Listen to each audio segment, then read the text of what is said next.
이 성경 말씀 데살로니가전서 5장 19절에서 22절까지인데 4계절밖에 되지 않아서 같이 합독으로 읽겠습니다. 자, 같이 읽겠습니다. 시작. 성령을 소멸하지 말며 예언을 멸시하지 말고 범사에 헤아려 좋은 것을 취하고 악은 어떤 모양이라도 버리라. 아멘. 4가지 명령이 나옵니다. 첫 번째는 성령을 소멸하지 말라. 그리고 예언을 멸시하지 말라. 그리고 좋은 것을 취하고 나쁜 것은 악은 모양이라도 버리라. 우리가 이 말씀에 순종하는 것은 하나님의 뜻을 순종하는 것이고 우리에게 참된 유익이 될 거라고 우리는 믿습니다. 성령을 소멸하지 말라고 할 때 먼저 조금 사전 지식이 필요한데, 먼저 성령님이 누구인지 여러분 잘 아실 것 같긴 하지만 또 어떻게 보면 오해도 많이 하고 있어서 설명이 필요한 것 같아요. 여러분, 우리가 믿는 하나님은 세 분이다. 맞습니까? 틀립니까? 헷갈리죠? 우리가 믿는 하나님은 삼위일체인데 세 분으로 계셔요. 그런데 본체가 하나다. 이게 삼위일체 뜻입니다. 그래서 아버지, 아들, 영 이렇게 세 분이 계신 거예요. 근데 이 세 분이 우리가 믿는 삼신론과 다른 것은 그냥 신이 셋이 아니고 이 세 분의 본질, 본체가 하나이기 때문에 신적 속성이 같고요. 계획과 능력과 영광이 같아요. 세상에는 어떤 피조물도 이와 같은 존재 방식을 가지고 있는 비슷한 피조물도 없어요. 어떤 신도 없어요. 그래서 우리의 이해와 이성을 초월해요.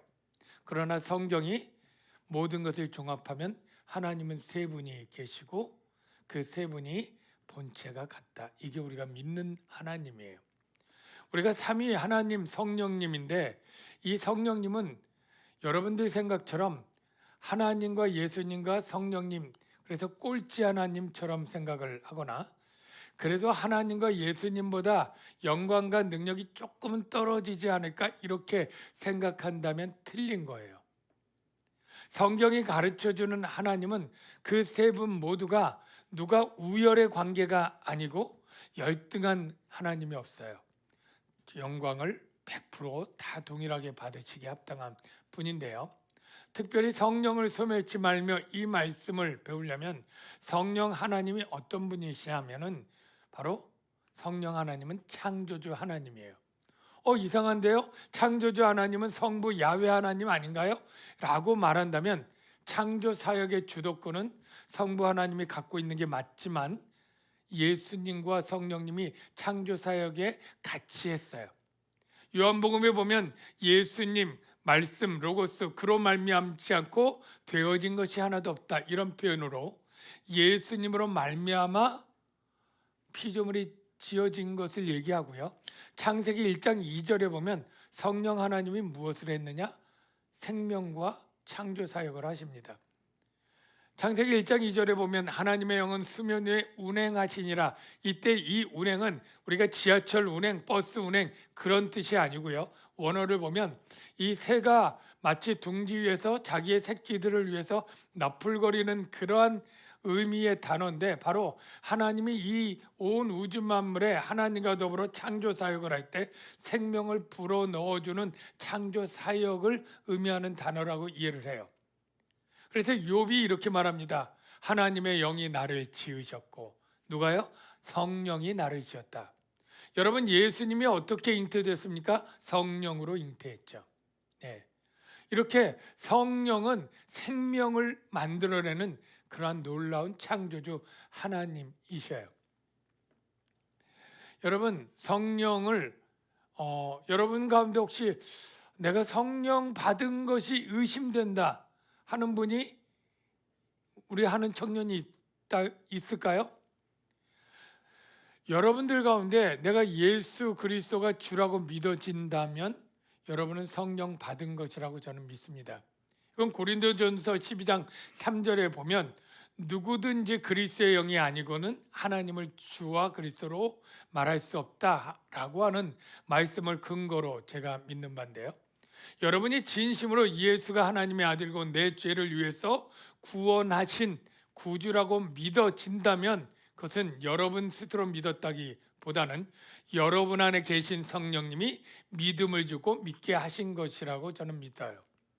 그러니까 여러분이 성령이 있는데 이 성령이 여러분 있는 것이 좋습니까? 싫지는 않겠지만 그냥 그저 그렇습니까? 어때요? 정답은 뭔지 알겠죠? 근데 사실 좋다고 하는 게 정답은 아는데 실제 별로 안 좋아. 뭐 좋은 게 별로 없어. 이런 친구들이 아마 있을 거예요. 여러분, 성령이 좋은 거를 제가 가르쳐 드릴게요. 여러분, 이 세상에서 가장 소중한 거에 뭐라고 생각하십니까? 아마 잘 생각하면 목숨이라고 얘기할 거예요.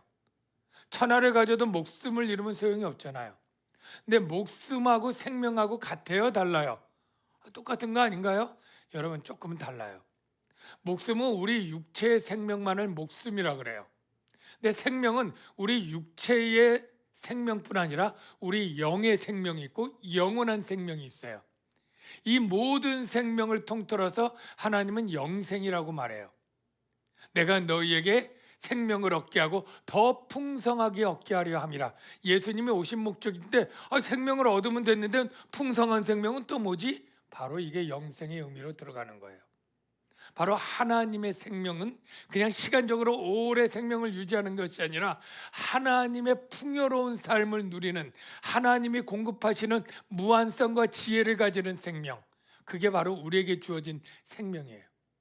물론 하나님 나라가 지금 완성되어 가지 않고 점진적으로 진행되어 가기 때문에 우리의 영생도 그렇게 점진적으로 확장되어 가는 과정에 있다는 것을 여러분이 이해하면 되는데, 바로 이 성령이 바로 이 생명을 주기 때문에 좋은 것이다. 성령이 가장 먼저 하는 일은 뭐냐? 여러분에게 성령이 오는 순간 여러분을 살리는 일부터예요. 자, 그러면 성령이 좋은 분이에요? 별로 뭐 그렇지 않은 분이에요? 예, 좋은 분이에요. 자, 한번 성령이 생명을 주는 분이신지를 확인해야 되겠죠? 성경을 볼까요? 그리스도 예수 안에 있는 생명의 성령의 법이, 바울이 일단 성령을 뭐라고 하느냐면 생명의 성령 이라고 표현하고 있죠. 이거 그냥 말하다 보니까 한 게 아니에요. 성령이 생명을 주는 영이다, 이걸 표현하고 있어요. 그리고 두 번째 성구를 보면 그리스도께서 너희 안에 계시면, 여러분 안에 그리스도가 있습니까? 부활하신 예수님이 있는 건 아니잖아요. 그럼 뭐예요? 부활하신 예수 그리스도의 영이 우리 안에 있는 거예요. 이거를 그리스도가 있다 이렇게 표현하고요. 몸은 죄로 말미암아 죽은 것이나 영은 의로 말미암아 살아있는 것이니라. 여러분, 놀라운 사실은 여러분이 예수를 믿어서 성령이 오잖아요. 그러면 우리의 영이 살아나요. 이게 바로 여러분이 흔히 하는 거듭남, 중생 이렇게 표현하는 거예요. 여러분, 성령 받은 사람은 다 여러분의 영이 살아있다고 하는 성경을 믿으시길 바랍니다. 느낌으로 아닌 것 같은데요, 제 영이 살았는지 모르겠어요. 느낌 중요한 거 아니에요. 여러분의 지혜가 중요한 게 아니라 하나님의 말씀이 그렇다면 그런 줄로 믿으시기 바랍니다. 그 다음에 그래도 예수 믿어도 죽잖아요. 늙으면 죽고 사고 나서 죽고 우리 몸은 썩어지고 죽어질 거잖아요. 맞아요. 근데 성령이 어떻게 해요? 그 죽을 몸을 살려낸다고 약속하고 있어요. 맨 마지막 보면 예수를 죽은 자 가운데서 살리신 이의 영이 너희 안에 거하시면, 그리스도 예수를 죽은 자 가운데서 살리신 이가 누구예요? 성부 하나님이 너희 안에 거하시는 그의 영으로 말미암아, 즉 성령으로 말미암아 너희 죽을 몸도 어떻게 해요? 살리시리라. 자, 여러분은 예수 믿으면 생명을 얻은 거예요. 일단 믿으면 성령이 오셔서 내 영을 살리고 내 육체도 이미 죄로 죽겠지만 우리의 죽을 몸을 다시 살려내요. 주님 재림할 때까지 살아있는 사람은 죽음의 과정이 필요 없죠. 바로 원더우먼처럼 바로 순식간에 오려니 썩지 않을 몸으로 바뀐다. 이게 성경의 말씀이죠. 성령이 좋으신 분이다라고 하는 것은 바로 예수님이 말씀을 해주셨는데, 이렇게 너희가 악할지라도 자식에게 좋은 걸 줄 알거든 하물며 너희 아버지께서 구하는 자에게 뭐를? 성령을 선물로 주시지 않겠느냐. 그러니까 좋은 것에 치환된 게 성령이에요. 우리는 성령이 그렇게 좋은 줄 모르고 그냥 돈이나 한 100억쯤 주면 좋겠다, 아니면 내가 정말로 탤런트처럼 멋지게 생겼으면 좋겠다, 살 빠져서 예쁘면 좋겠다, 무슨 다른 것들을 구할지 몰라도 아니야, 그런 것들은 별로 좋은 게 아니야. 예수님이 볼 때 성령이 제일 좋은 거야. 여러분, 제일 좋은 것을 가졌다고 믿으시기 바랍니다. 예. 왜 성령이 또 좋은 분이냐면 생명을 줄 뿐 아니라 두 번째, 진리를 깨닫게 해줘요. 진리. 여러분, 이 세상에 많은 지식이 진리가 아닙니다. 진리 중에 가장 중요한 진리는 우리를 구원하는 구원 진리가 가장 중요한 진리인데, 이 진리는 세상 지식으로 알 수도 없고요, 이 진리는 세상 사람들에게 말하면 다 귀뚱으로 들어요. 농담으로 들어요. 노아가 이 방주를 지으면서 사위에게 전했는데 사위는 농담으로 들었더라, 이렇게 얘기하는 반응이 세상 사람이에요. 여러분, 믿지 않는 친구한테 예수가 하나님의 아들이고 우리 죄를 위해서 십자가에 죽었고 부활했고 이제 믿으면 천국 간대 라고 친구 말하면 친구 10명 중에 7, 8명은 농담으로 들어요. 그러지 않습니까? 그 말 듣고 그랬어, 몰랐는데 나도 교회 가야 되겠다, 이런 친구가 몇 명이나 나와요? 한두 명도 안 되죠. 근데 왜 그러냐? 그게 당연해요. 왜냐하면 그들은 진리를 깨달을 수 있는 순학 기관이 없어요. 귀가 없어요. 볼 수 있는 눈이 없어요. 영적 맹인이고 귀머거리다. 예수님이 친히 선언한 거예요. 그래서 이 구원의 진리가 진리로 들린다. 이게 놀라운 기적이에요.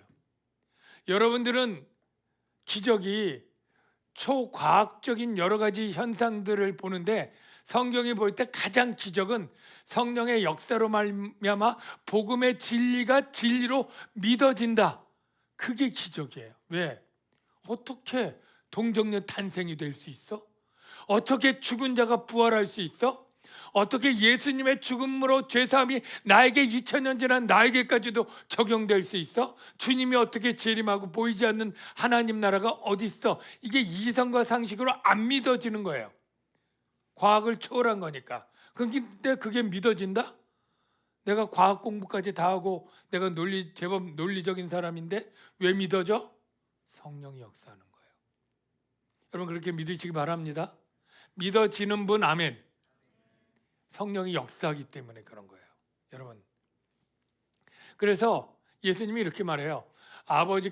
내가 아버지께 구하겠다. 또 다른 보혜사를 너에게 줘서 영원토록 너희와 함께 있게 하리신 이 보혜사가 성령인 건 알죠? 성령의 별명이에요. 성령의 별명 보혜사, 한자어인데 보호하고 은혜를 베푸는 교사, 그런 분인데 원래 파라클레이토스라고 헬라어인데, 파라는 곁에라는 것이고 클레오는 이제 부르다 말하다 이런 뜻이에요. 그러니까 곁에서 말해주는 사람이 어떤 사람이냐면 가정교사도 될 수 있고 상담가도 될 수 있고 위로자, 변호자 뭐 이렇게 번역을 해요. 바로 성령이 어떤 분이시냐면 하나님이 내 안에서 나에게 진리를 가르치고 위로도 해주고 가르쳐도 주고 변호도 해주고 뭐 이런 역할을 하는 분이다라고 별명을 보혜사로 붙인 건데요. 그분이 어떤 일을 하는지 예수님이 직접 증언하기를, 보혜사 곧 아버지께서 내 이름으로 보내실 성령, 그가 너에게 모든 것을 가르치고, 수학, 과학, 미술 다 가르친다는 게 아니라 내가 너에게 가르친 영적인 비밀을 모든 것 다 가르치고, 내가 너에게 말한 모든 것을 천국의 비밀과 천국의 비유와 예수님이 말씀하신 모든 복음 진리를 다 생각나게 하리라. 그래서 성령이 오실 때 그가 나가 누구예요? 예수 그리스도. 그냥 예수님을 증언하는 게 아니라 예수가 그리스도 되심을 증언하실 것이요, 이렇게 해요. 여러분 안에 성령이 있다고 성경이 말하는데 믿어지시거나 믿겠다고 생각하시는 분 아멘? 대답 안 한 분은 아직 고민 중이에요? 여러분 안에 성령이 있습니다. 예수가 그리스도라고 진심으로 믿는 사람들 안에는 성령이 계신 거예요. 여러분이 잘해서가 아니라 주님이 약속하신 거예요. 믿는 자에게는 성령을 주시겠다고. 성령이 있는 자만, 역사하는 자만 믿는다고. 이게 성경의 말이에요. 그런데 이제 본문을 풀어야 돼요. 성령을 소멸하지 말라. 여러분, 성령을 소멸하지 말아야 되겠죠? 네, 성령을 소멸하지 않는다는 게 뭔가? 여러분, 성령 하나님을 우리가 없애버릴 수가 있어요, 없어요? 내 안에 들어온 성령을 내가 쫓아낼 수 있어요, 없어요? 없습니다. 그러니까 성령을 소멸한다는 것을 성령이 내가 의지적으로 쫓아낸다, 이렇게 이해하면 안 되고요. 또 성령 모독, 성령 회방, 이런 말도 있는데 그것과도 완전히 다른 말이에요. 성령 모독은 불신자들이 성령의 역사를 사단의 역사라고 비방한 때 성령 모독이라고 했고, 우리가 그러진 않아요. 근데 우리가 가장 위험한 것, 예수를 믿는 우리에게 성령을 소멸할 수 있는 일이 있는데, 그것은 무엇이냐 하면, 좀 이따 설명을 할게요. 먼저 여러분, 혹시 성령 운동, 성령 사역하는 교회에서 신앙생활 했던 친구들 있죠? 있을 거예요. 왜냐면 우리 교회도 한 15년 전, 20년 전은 그 당시 한국 교회 신사도 운동, 성령 운동, 이런 게 아주 그냥 유행처럼 많이 번져서 웬만하면 순복음교회 아닌데도 다 방언, 웬만큼 기도하고, 기도원 가면 아주 뜨겁게 뭐 오살리 기도원, 금식 기도원, 금식도 많이 하고 상기도도 많이 하고요. 목사님 목소리가 멋있었다가 허스키가 된 건 상기도를 1년 내내 했어요. 그것도 보통 한 4시간씩. 그리고 목이 쉰 거예요. 그러니까 나 젊었을 때, 신학교 가기 전인데 산에서 기도할 때 정말 성대 결절이 올 정도로 부르짖은 건 뭐예요? 그때 성령이 오라고, 성령의 능력, 권능 뭐 이런 거 추가할 때인데, 지금 신학을 해서 알았으면 그게 좀 잘 모르고 잘못한 거죠. 이미 우리 안에는 성령이 오셨고요. 성령의 충만함이란 성령의 인도함을 받는 것이고요. 그것을 순종할 때 그게 충만인데, 이런 개념들을 모를 때니까 그냥 잘못된 가르침으로 배운 거죠. 여러분들 가운데도 성령하면 일단 예언, 방언, 축사, 뭐 치유, 기적, 이런 것들을 생각한다면 여러분 성령 운동하는 교회에서 가르침을 많이 받았을 영향 때문이에요. 근데 거기서 문제가 뭐냐면, 그런 운동을 하고 하다 보면 나중에는 하나님의 말씀을 잘 전하는 것, 잘 배우는 것은 조금 더 영적으로 좀 하위 개념처럼, 그건 뭐 누구나 할 수 있는 것, 이렇게 하고요. 방언하고 병 고치고 이러면 굉장히 신령한 사람처럼 사모하는 열정들이 있어가지고, 나도 방언 받고 예언 받고 병 고치고 막 이런 걸로만 취여하고 목서지라 사모하면서 기도하는 그런 분위기가 있어요. 그런데 이게 잘못된 거예요. 왜 잘못됐느냐 하면, 여러분, 기적, 표적, 기적하고 표적하고 의미는 좀 달라요. 기적이 하나님의 메시지를 증거할 때 표적이라고 말해요. 어쨌든 이런 것들이 가장 중요한 우선순위의 신앙의 목표가 되어버립니다. 근데 이게 잘못된 거예요. 왜냐하면 가장 중요한 것은, 성령이 역사하는 가장 중요한 것은 메시지예요. 어떤 메시지? 복음 메시지. 예수 그리스도, 예수가 그리스도 구원자라고 하는 이 메시지가 우리의 영을 살리고 우리의 죄 문제를 해결하는 가장 중요한 성령의 사역이가 핵심인데, 이 본질이 벗어나서 이렇게 되는 거, 막 능력, 병고침, 치유, 여기에 성령의 역사가 있다고 해서 그런 교회로 막 찾아가고 예언하는데 막 찾아가는 거예요. 근데 이건 다 보조 수단인 걸 잊지 말아야 돼요. 그래서 이 말씀을 보면 주께서 함께 역사하사 그 따르는 표적들이 많죠. 오병이어 표적, 물을 포도주로 만든 거, 귀신을 내쫓은 거, 안진병이를 일으킨 거 다 표적이죠. 이 표적이 목적이 뭐냐면 말씀을 확실히 증언하시니라. 표적으로 말씀을 확실히 증언하시니라. 어느 게 더 중요한 거예요? 표적이에요? 말씀이에요? 말씀이죠. 표적을 더 드러나게 말씀이 보조하는 게 아니라 표적을 통해서 말씀을 확실하게 한다는 거예요. 그 말씀은 뭘까요? 예수 그리스도의 복음의 말씀이죠. 복음의 말씀. 그 다음 구절 볼까요?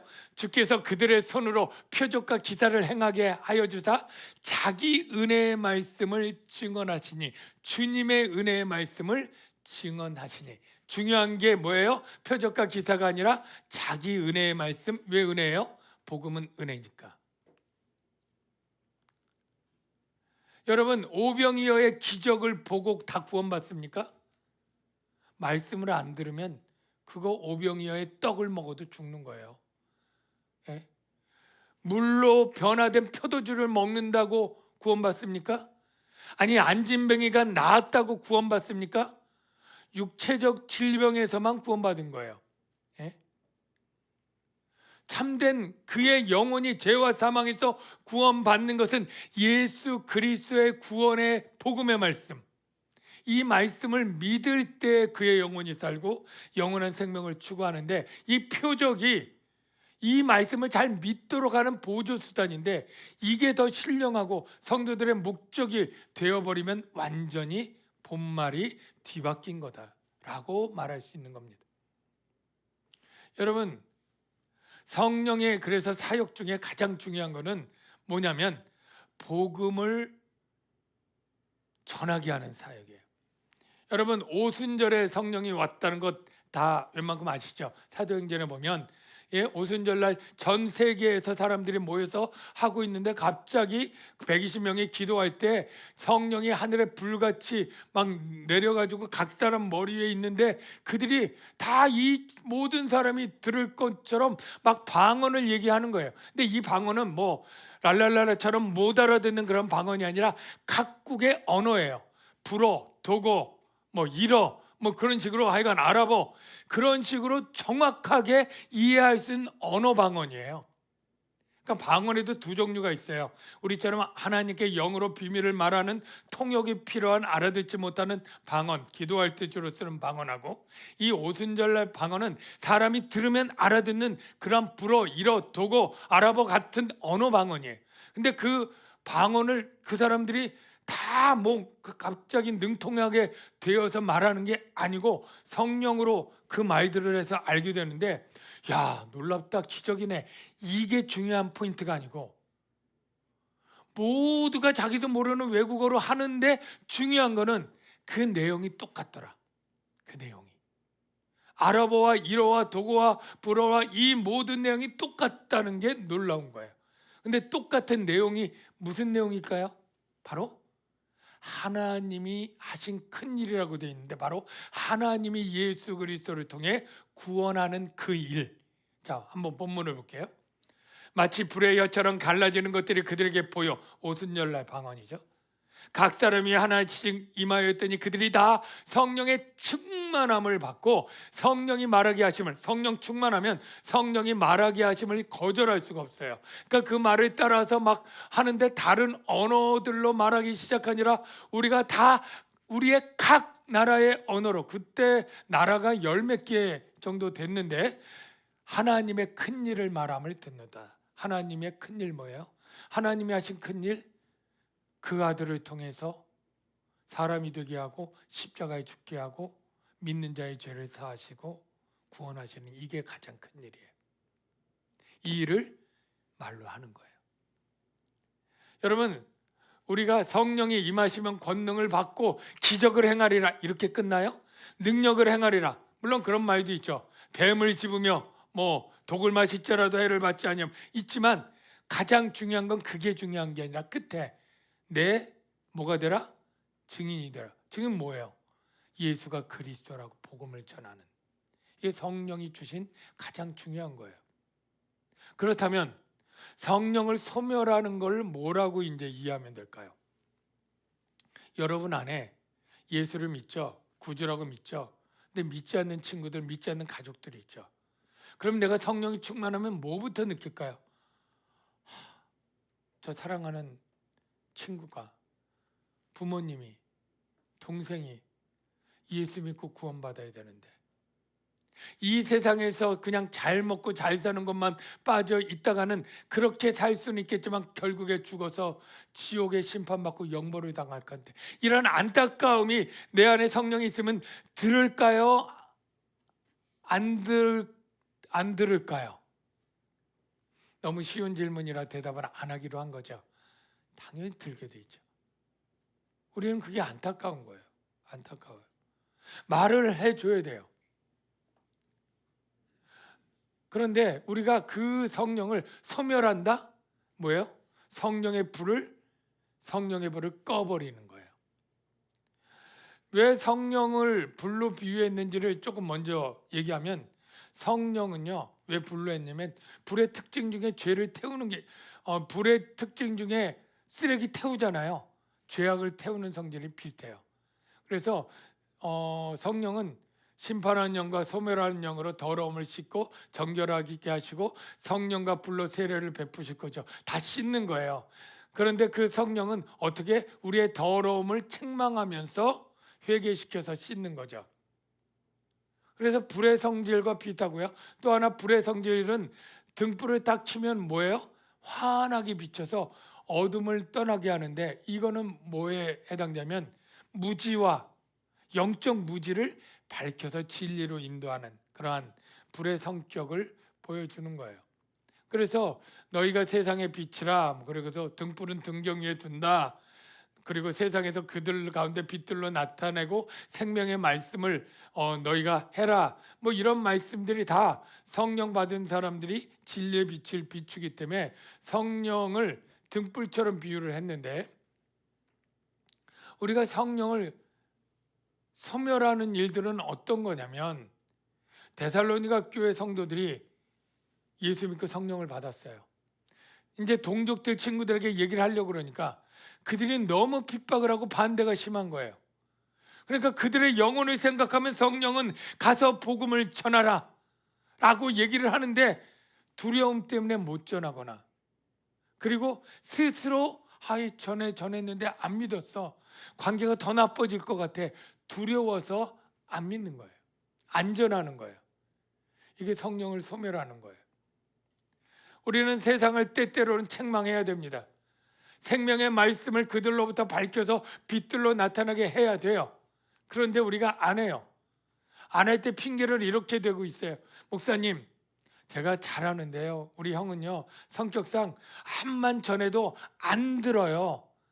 듣지 않을 사람에게 해서 무슨 소용이 있나요? 이렇게 얘기를 하고요. 목사님, 아직은 때가 안 됐어요. 한 몇 년 더 있어야 돼요. 이런 식으로 우리가 합리화를 시킵니다.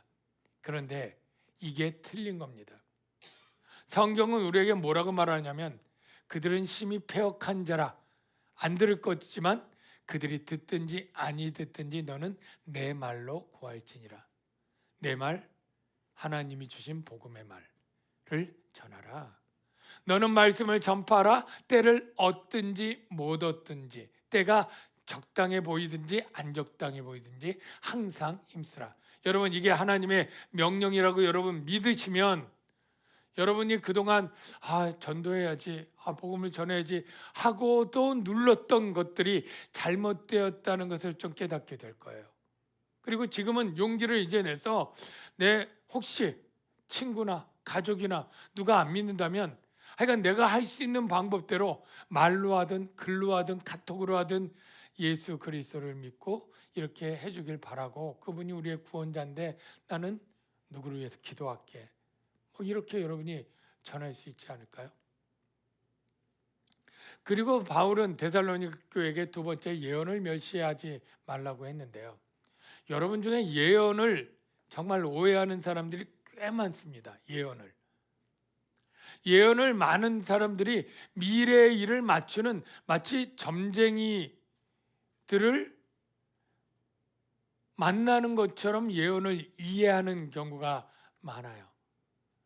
목사님이 20대 후반에 다녔던 미아리의 임마누엘 교회, 실명은 얘기할게요. 임마누엘 교회고 성도들은 그때 한 7, 80명 정도 있었는데 거기에 기도원 원장님이 계셨어요. 덩치도 좀 크고. 그런데 이 예배 끝나면 그 기도실이 따로 이 예배당 밑에 있었는데 그 기도실에 이제 예언 기도를 받는 그러한 일들이 있었어요. 매주 한 서너 명씩은 기도를 받았던 것 같아요.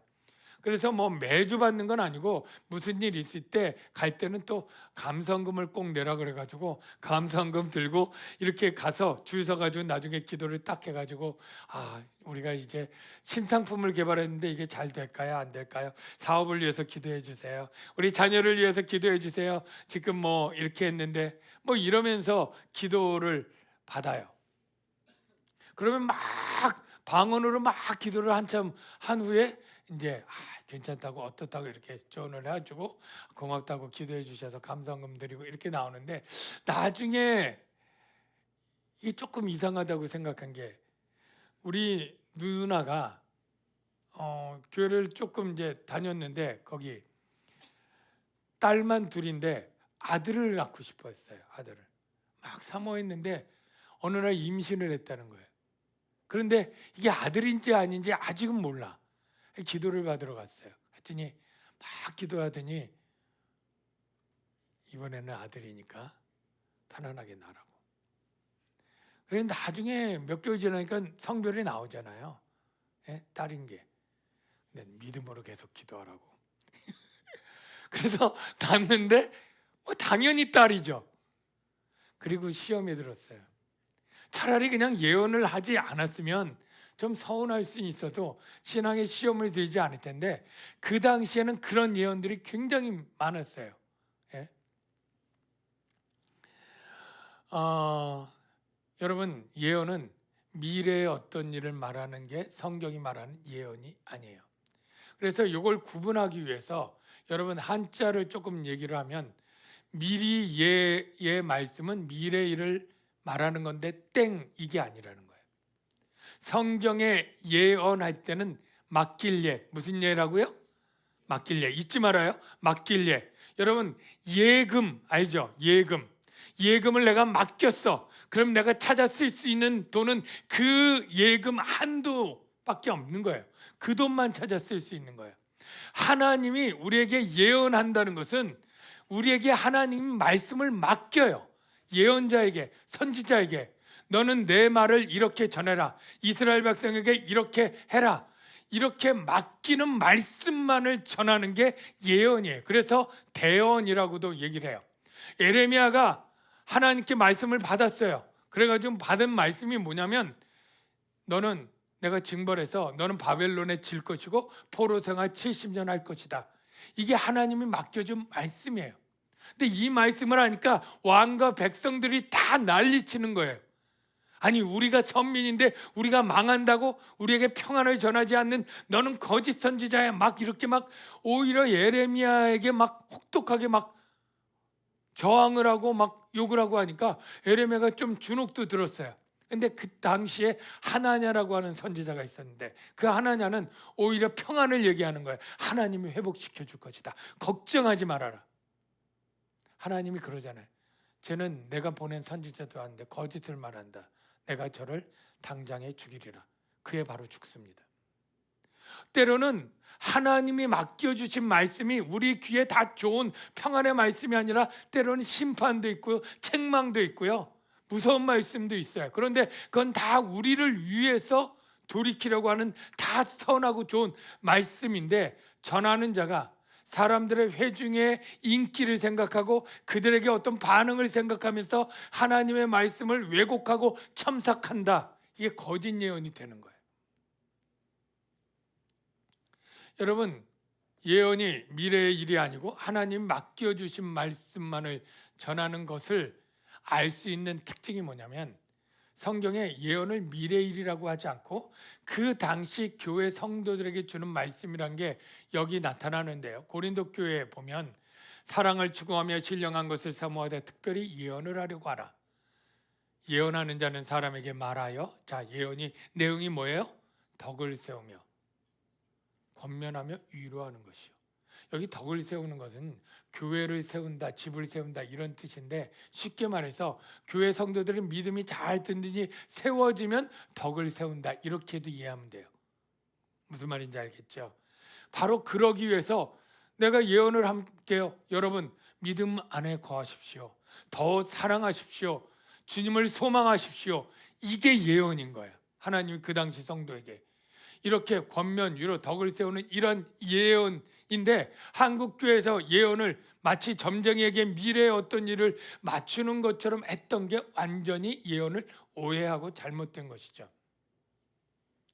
그래서 예언이, 그러면 목사님 왜 고린도 교회 특별히 예언을 하라고, 오늘날 우리에게는 예언하라고 하는 명령들이 잘 없는데 왜 고린도 교회는 그런 예언을 하라고 하는 명령을 직접 주었을까요? 그거는 그 당시 상황이 그럴 수밖에 없어요. 여러분, 지금 데살로니가 교회는 예수 믿은 지 얼마 됐다? 길어야 1년이에요. 사도 바울이 몇 개월 가르쳤다? 3개월. 그 전까지는 복음에 대해서 들어본 적이 없는 헬라인들이에요. 유대교를 조금 들었지만 잘하는 사람이 없어요. 자, 그리고 구약 성경이 그들에게 있다 없다? 구약 성경이 이 데살로니가 교회에 있어요 없어요? 없어요. 구약 성경이 다 회당마다 있는 건 아니지만 그래도 복사본들이 있는데 그게 너무나 비싸기 때문에 양피지의 두루마리로 회당에만 있어요. 유대인 회당. 자, 데살로니가 교회 그 두루마리 성경이 없어요. 구약 성경도 없는데 사도 바울이 얘기를 풀어주는 거예요. 모세부터 다윗부터 아브라함부터 쭉 해서 구약 성경 얘기하면서 예고한 예수가 왔고 그분이 우리의 죄를 위해서 죽었고 부활했고 이제 예수를 믿어서 성령이 올 것이고 너는 영생을 얻게 되고, 이런 것들을 3개월 동안 배웠단 말이죠. 그리고 나서 바울은 3개월 만에 떠났어요. 사정상 떠나. 자, 이제 예배를 드리려고 모였어요. 데살로니가 성도들이 몇 명인지 정확히 몰라요. 그런데 몇십 명이라 그럴 거예요. 자, 몇십 명에서 우리 사도 바울도 없지만 그래도 주일 됐으니까 예배 드리자. 전에 불렀던 그 찬송시 우리 한번 뭐 기억나는 대로 불러보자. 불러보고 그다음에 뭐 할까? 설교를 해야 되는데 누가 하지? 누가 할까요? 다 3개월짜리 성도들인데 길어야 뭐 1년이고 유대교에 조금 경외했던 사람들이 있지만 몇 명 안 되고 성경도 없는데, 그럼 구약 성경만 없어요? 신약 성경이 있을까요 없을까요? 그때 성경이 안 만들어졌어요. 성경은 300년 후반에 가서 신약 성경이 만들어지고 그때는 성경도 없어요. 자, 어떻게 할까요? 누가 설교해요? 그래도 우리 조금 뭐 경험이 있는 우리 집사님이 좀 설교 좀 해주실래요? 그러면 그분이, 하나님이 그에게 깨닫고 바울에게 배운 말씀 중에 기억나고 생각나고 하는 말씀들, 하나님께서 바울이 그때 물로 포도주를 만든 기적, 오병이어의 기적, 이런 거 다 얘기해 줬을 거 아니에요. 그런 거 얘기하면서 우리가 어떻게 살아야 된다. 염려하지 말고 기도를 해야 된다. 저 원수 같은 사람 핍박하지만 우리가 욕하지 말고 참 그들을 위해서 기도해야 된다. 뭐 이러한 덕을 세우는 얘기를 하잖아요. 이게 다 누가 하는 거예요? 성도들끼리 하는 거예요. 그러니까 예배를 드리려면, 근데 혼자 뭐 목사님처럼 신학한 사람이 한 3, 40분 설교할 능력이 안 되잖아요. 그러니까 10분씩 누가 설교를 하는데 돌아가면서 하는 거죠. 혼자 전문가가 없으니까. 근데 어떤 고린도 교회는 막 설교하겠다고 하는 사람이 막 5명이 막 그 예배 시간에 서로 하겠다고 막 하니까 질서도 안 잡히고 난장판이 되고 하니까 이렇게 조언을 하는데, 이게 이제 그 당시에 예배 때 예언을 알 수 있게 하는 내용이기 때문에 설명을 하는 거예요. 이건 고린도 교회 사역인 특징인데 이렇게 말하고 있어요. 예언하는 자들은 2이나 3이나 말하고, 4, 5은 너무 많아. 예언할 때 너희 예배 드릴 때 2명이나 3명만 해. 그리고 다른 사람들은 잘 분별하면서 들어. 그리고 어떤 곁에 앉아있는 다른 이에게 계시가 있으면 하나님이 깨닫게 해주고 기억나고 생각나게 해주는 게 성령으로 나면 먼저 하던 자는 잠잠하고 이 사람이 얘기하고 질서를 지켜라는 거예요. 둘이 동시 통역으로 동시 말해서는 안 돼. 그런 일도 있었나 보죠. 너희는 다 모든 사람으로 배우게 하고, 예언은 뭐예요? 가르치는 일이에요. 예수님의 사역, 예수님의 복음. 미래를 맞추는 거로 어디 하나 힌트가 없어요.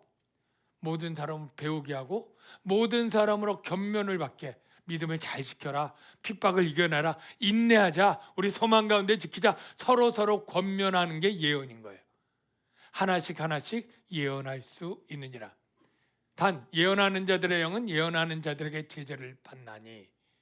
그래서 여러분들 그 데살로니가 교회 성도들에게 뭐냐면, 예언을 들을 때 멸시하지 마라.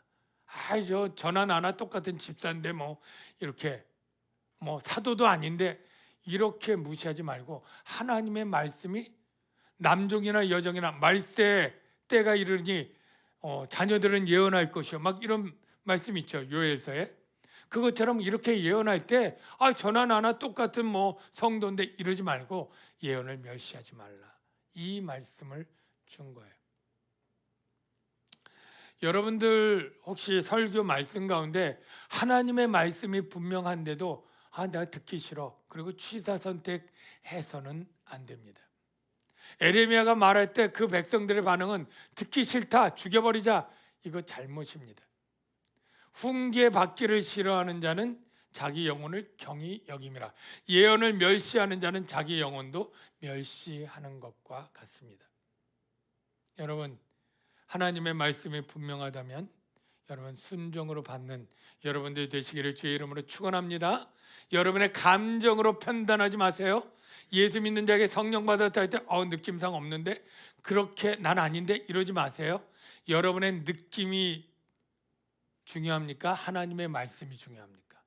하나님의 말씀이 중요하다. 마지막으로 헤아리라 라고 했는데, 여러분, 범사에 헤아려 좋은 것을 취하고 약은 어떤 모양이라도 버려라. 이게 예언을 멸시하지 말고 다음에 딱 나오니까 이게 갑자기 문맥이 딱 떨어지면서 이거 뭐 다른 종류의 명령인가? 이렇게 생각되는데요. 천만에 이 둘이 긴밀한 짝이에요. 왜냐하면 예언을 멸시하지 말고 예언을 다 받아들여라 이렇게 말씀하는 것 같은데, 중요해요. 예언 중에 거짓 예언도 있잖아요. 그러니까 범사에 헤아려, 이 말은 범사는 모든 사사건건을 얘기하는 게 아니라 바로 모든 예언을 의미해요. 원래 원어적으로는 모든 예언을 헤아려라. 아까 예언은 예언하는 자에게 제재를 받는다 그랬죠? 거짓 예언을 혹시 누가 한다면 하나님께 받은 것도 아니고 자기 생각, 자기 욕심으로 어떤 것을 예언이라고 한다고 누가 성도가 그럴 수도 있잖아요. 거짓말을. 갈라디아 교회 유대 거짓 교사들이 와서 예언한다고 하면서 거짓 다른 복음을 전했던 것처럼 그렇게 한다면 아닌 거예요. 그래서 헤아려서 좋은 것, 진리의 예언은 취하고 거짓 예언은 어떤 모양이라도 버려라, 이 말이 짝이 되어 있어요. 왜냐하면 그 당시에 초대교회에 거짓 선지자, 거짓 예언 있어요, 없어요? 많았어요. 사랑하는 자들아, 영을 다 믿지 말고 오직 영들이 하나님께 속하였나 분별하라. 이게 왜 그래요? 많은 거짓 선지자가 세상에 나왔다. 예수님이 계실 때도 거짓 선지자처럼 거짓말하는 사람들이 뭐라고 하냐면, 다 나는 예수 이름으로 권능을 행했고 예수 이름으로 예언했다. 예수 이름으로 예언했다고 해서 다 진리입니까? 여러분, 아닙니다. 여러분, 대한예수교 장로회라고 다 옳은 교단입니까? 저도 깜짝 놀랐는데 대한예수교 장로회가 전국 교단에 300 몇십 개예요. 누구나 교단 세우려면 우리 교단 세우자 그러고 등록하면 다 받아줘요. 대신 대한예수교 장로회 합동, 그러면 합동은 없으니까 동합, 개혁, 개신, 합신, 이름 다 붙여가지고 얼마든지 말도 있어. 그러니까 예수 이름으로 무조건 했다고 해서 다 진리다? 이게 아닌 거예요. 예수님이 그러잖아요. 불법을 행하는 자들아 내게서 떠나가라. 그게 바로 마태복음의 7장에 있었죠. 주의 이름으로 선지자 노릇하고요, 주의 이름, 예수 이름으로 다 귀신 쫓아내고 권능을 행했다 그러고요. 밑에 구절들 보면 거짓 선지자들도 표적과 기사가 있네요.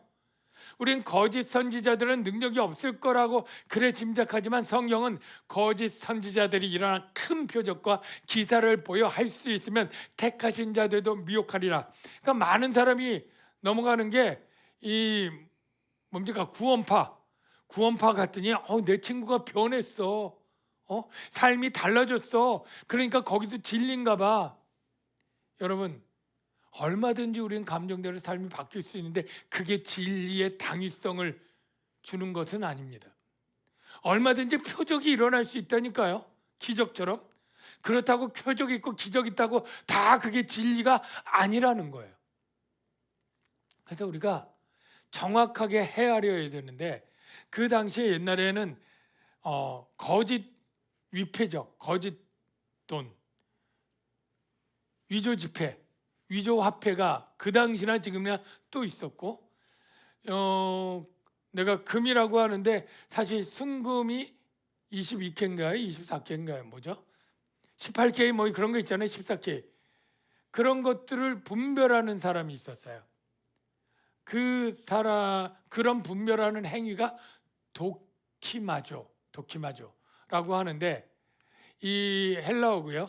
금이나 은이나 화폐의 진위를 시험 검증하는 데 사용하거나 또는 포도주가 좋은지 나쁜지 아니면 공직 후보자가 있는데 이 사람이 옳은 사람인지 그런 사람인지 전과가 있는지 조사하여 적합한 자를 판정하고 승인하는 행위 자체를 도키마조라고 하는데 특별히 금을 판정할 때 이 금이 순도가 얼마인지를 이 시금석이라고 하는 게 있는데 저기 보면 막 줄이고 있는데 저기 보면 자세히 보면 9K, 12K, 15K, 18K, 22K, 24K 이렇게 해가지고 그 색깔이들이 금이 합금에 따라 색깔이 더 다르잖아요. 오히려 누렇게 되는 게 순금이고 더 밝은 게 이제 합금일 수도 있는데 저런 시금석에 가지고 다른 걸 그어봤을 때 비교해서 이거 18K 색깔인데 뭐 이렇게 찾아내는 거라고 보여요. 그래서 잘못된 거는 취하고 잘한 것은 취하고 나쁜 것은 버리게 이렇게 돼요. 자, 이제 결론. 여러분 영적인 시금석이 있습니까? 없습니까? 여러분에게 영적인 시금석을 주셨습니까? 안 주셨습니까? 자, 영적인 시금석이 뭘까요? 바로 여러분이 갖고 있는 성경책이에요. 여러분 핸드폰에 있는 성경이 바로 진리를 가르치는 하나님이 공인한 그러한 시금석인 걸 믿으시기 바랍니다. 성경은 사람이 썼지만 사람이 쓴 책이 아닙니다. 하나님의 감동으로 쓴 것이죠. 모든 성경은 하나님의 감동으로 된 것으로 교훈과 책망과 바르게 함과 의로 교육하기에 유익하니 이는 하나님의 사람으로 온전케 하며. 여러분, 성경이 하나님의 감동으로 됐다고 성경이 말하고 있는데 여러분 믿으시렵니까? 네. 1.1핵이라도 하나님의 감동으로 돼서 우리가 믿어야 될 바와 행해야 될 바의 정황부호 유일의 규칙이 성경 안에서 나오는데요. 여러분 성경이 그런 책이라고 알면서도 성경 공부를 안 한다? 성경을 안 읽는다? 조금은 모순이죠. 가을 학기에 여러분 성경 공부 좀 하시기 바랍니다. 하시기 바랍니다. 성장반도 하시기 바라고 확신반, 통성경 뭐 여러 가지 제자훈련, 교리반 하시기 바랍니다. 여러분 어떤 청년이 회사 다니는데 너무 회사가 힘들대요. 그래서 뭔가 고민했더니 회사 근무 여건이 나쁜가 했더니 근무 여건도 좋아요. 출퇴근도 할 만해. 그리고 시간도 많이 안 뺏겨. 월급도 많은 편이야. 왜 그만두려고 하니까 위에 있는 상사가 너무 힘들게 한다는 거예요. 어떻게 힘들게 하느냐?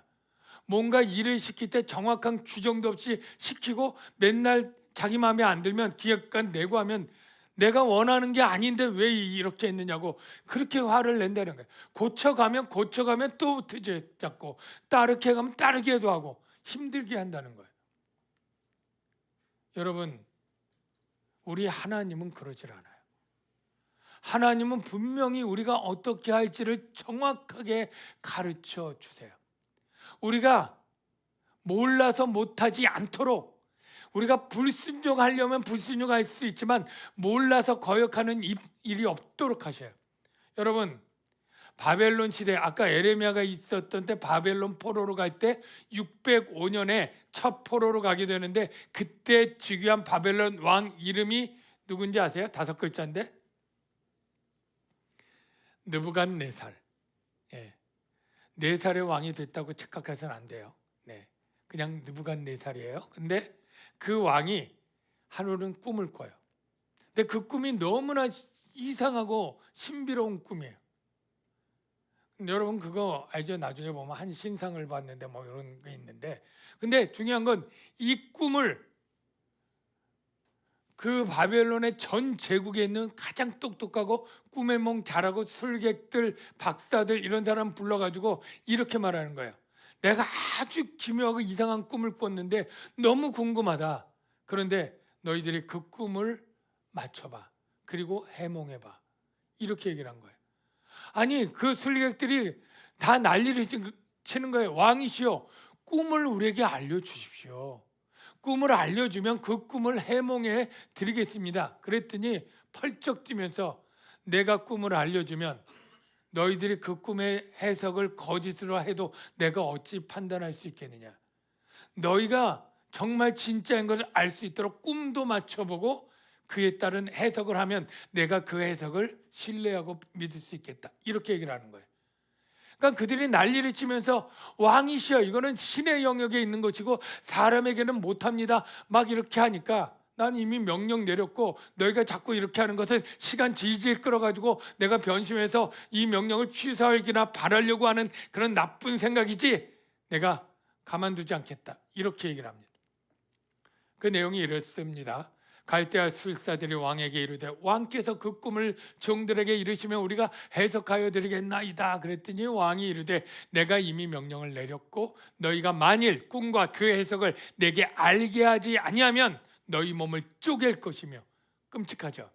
너희 집을 거름더미로 만들 것이고, 이제 그 꿈을 내게 알게 하라. 그래야면 너희가 그 해석도 보일 줄을 내가 알리라. 여러분, 이 역사적 사건을 보면서 여러분 어떤 생각이 드냐면, 야, 이런 왕 밑에 있는 신하들은 정말 힘들겠다. 정말 무섭겠다. 여러분 우리나라 신하 중에 심청이가 임당수에 빠져 죽었죠. 왜 그렇습니까? 어느 날 갑자기 막 바다가 요동하면 신이 노했다. 이유는 몰라. 그러나 어떻게든 신의 노여움을 풀어줘야지. 그리고 산채로 제물을 드리는 거고, 자기가 어떤 제물을 드려야 되는지 모르고 그냥 가장 좋은 게 사람이고 처녀고 이런 사람을 그냥 드려서 진노를 풀어야 되겠다. 이렇게 생각을 하는 거예요.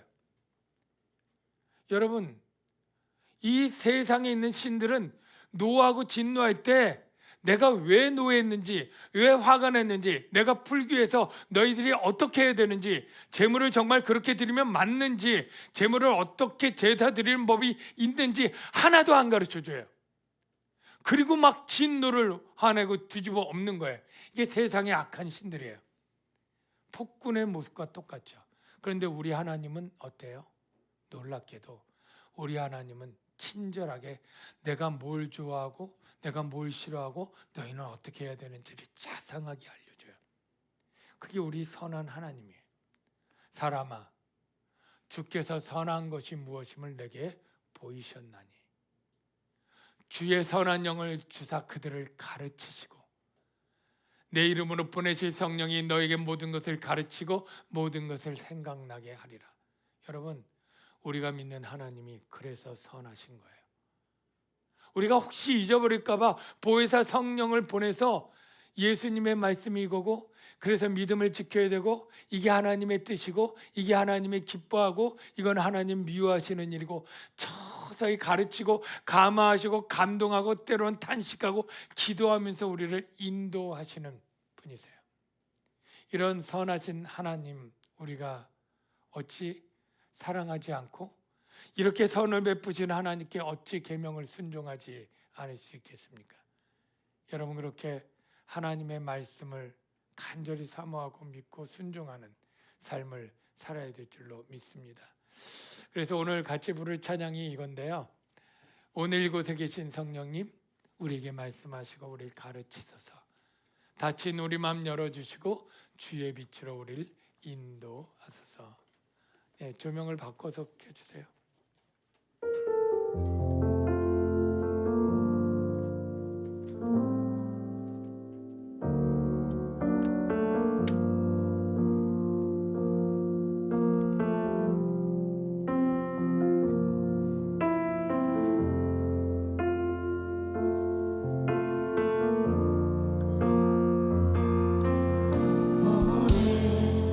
이곳에 계신 성령님, 우리에게 말씀하시고 우리를 가르치소서. 닫힌 우리 맘 열어주시고 주의 빛으로 밝혀 우리를 인도하소서. 주님보다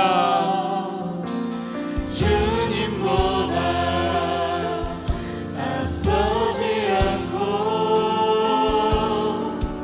겸손하게 주님의 말씀 기다리니 주님 손에 우릴 드립니다. 사랑으로 인도하소서. 오늘 이곳에 계신 성령님, 우리에게 말씀하시고 우리를 가르치소서. 닫힌 우리 맘 열어주시고 주의 빛으로 밝혀 우리를 인도하소서. 주님보다 앞서지 않고 겸손하게 주님의 말씀 기다리니 주님 손에 우리 드립니다. 사랑으로 인도하소서. 창조하신 모습 이룬 우리를 창조하신 모습 변한 우리를 예수님 닮게 빚으소서. 주님보다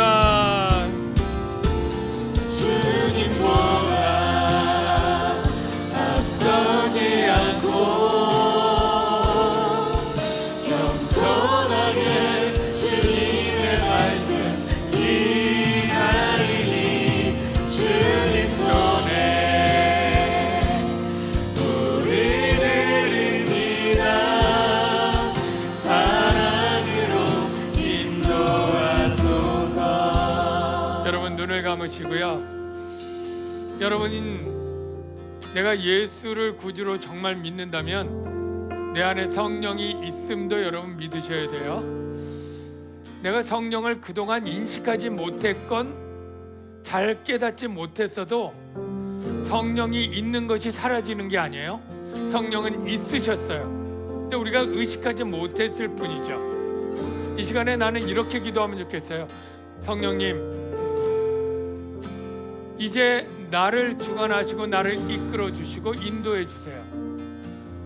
내 생각과 내 감정대로 살았던 나의 삶을 이제 돌이켜서 성령이 말씀하신 대로 순종하며 살아가는 나의 삶이 되도록 이끌어 주세요. 내가 주님보다 앞서서 내 결정대로 하지 않겠습니다. 주님의 말씀을 듣고 순종하는 삶으로, 주님이 내 마음의 왕자에서 나에게 명령하신 대로 순종하는 백성으로 그렇게 살아갈 수 있도록 나를 도와주세요. 우리 이렇게 기도하면 주님이 기뻐하실 것 같아요. 우리 한 3분 정도 찬양할 때 우리 그런 마음으로 고백하며 기도하도록 하겠습니다. 다 같이 기도하겠습니다. 주님,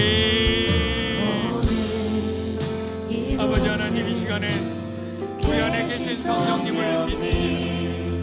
성령님이 내 안에 계시고 우리에게 말씀하시고 우리를 인도하십니다. 하나님, 내가 그동안 성령님을 몰랐습니다. 내 뜻과 내 마음대로 살았던 이 삶을 하나님 인도하고 회개합니다. 이제 성령님이 우리의 삶을 인도해 주시옵소서. 내가 주님보다 앞서지 않게 도와주옵소서.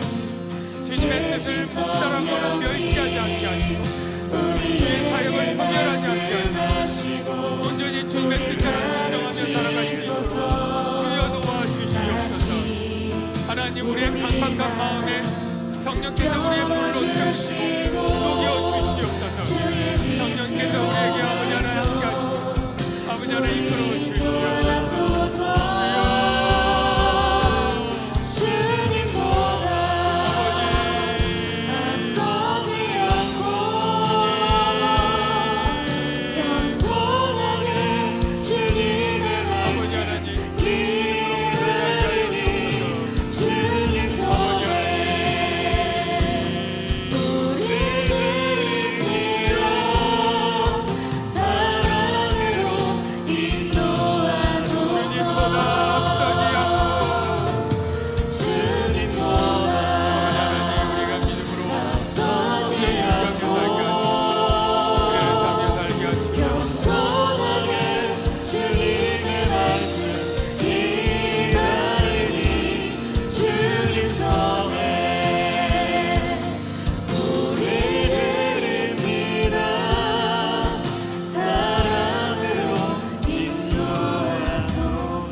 예수를 믿는 내 안에 성령님이 계신 것을 잘 의식하지 못했습니다.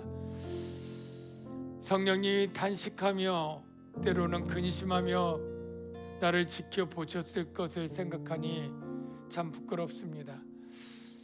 내 안에 계신 성령님이 말씀하시는 것을 순종하며 살아갈 수 있도록 인도해 주시옵소서. 나의 왕으로 내 삶을 주관해 주시옵소서. 예수님의 이름으로 기도하옵나이다. 준비하신 헌금을 여러분 드리시고요.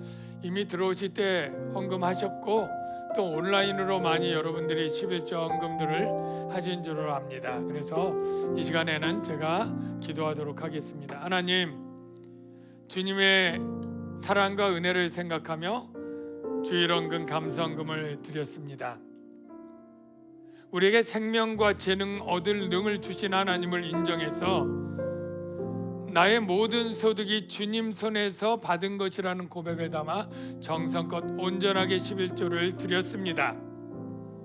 하나님께서 기쁘게 받아 주시옵시고 이 물질로 우리 교회가 감당해야 될 사명들, 선교하고 전도하고 교육하고 구제하고 교회를 유지하는 필요한 일에 선용하시고 하나님 영광 받아 주시옵시고, 이렇게 물질을 드리면서 하나님께 삶을 맡긴 그 모든 청년들의 삶에 하나님이 주권자가 되어 주셔서 그들이 생활이 결핍하지 않도록 그의 모든 물질의 모든 것들을 때를 따라 도와 주시옵소서. 예수님의 이름으로 기도합니다. 이제는 우리 주 예수 그리스도의 은혜와 하나님 아버지의 무한하신 사랑하심과 성령님의 유로교통 충만하신 은혜가 믿음으로 나가는 주의 청년들 위해 이제로부터 영원토록 함께 하실지어다. 아멘.